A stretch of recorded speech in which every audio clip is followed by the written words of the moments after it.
guys, saya Sak. Main game ni panggil Carry and Egg dengan nama dia Azim. Hai. Jom kita main.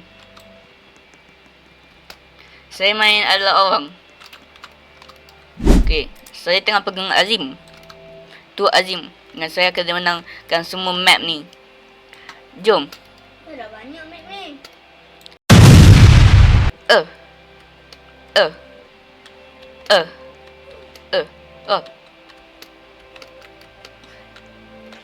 Tolong, ada orang mati kat sini.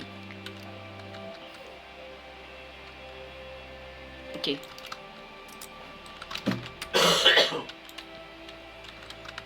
Saya ada pernah main game ni, tapi saya tak pernah menang. Wait, macam mana nak main game ni? Saya kena tolong Egg ni adalah Rizky. Panggil dia Azim. Dengan saya kena hati-hati kalau dia jatuh, dia kalah. Ke saya kalah. Jom.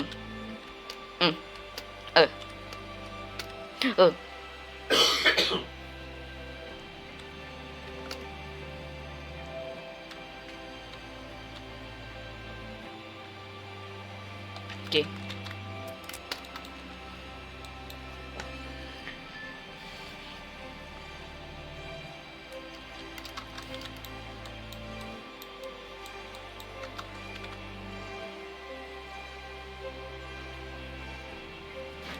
Okay. Okay, dah naik. Dia akan tekan button tu.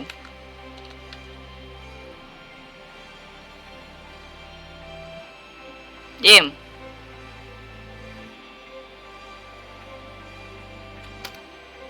Sekarang jangan lain aja. Okey. Jom. Okay. Jatuh. Sekarang dia ada kat sini. Adim, tu siapa yang missing? Hello. Macam abang kamu. Saya tak abang. Oi. Oh, Ngau lupa. saya lupa. Saya tak siapa kat rumah saya. Tinggal kamu je.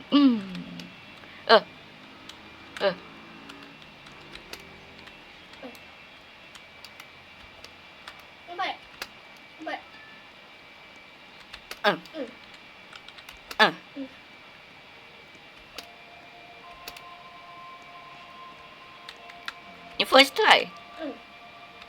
First try. Huh? Azim, kita nak tukar.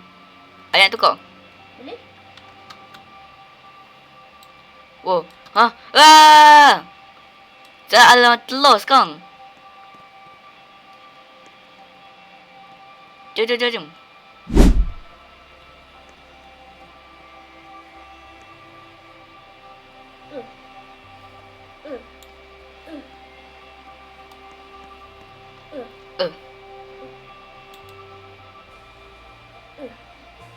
Kita akhir. No. Oh man. Saya takkan buat tu lagi sebab tu penat kita buat.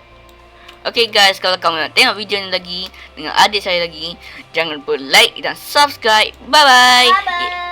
Yeay.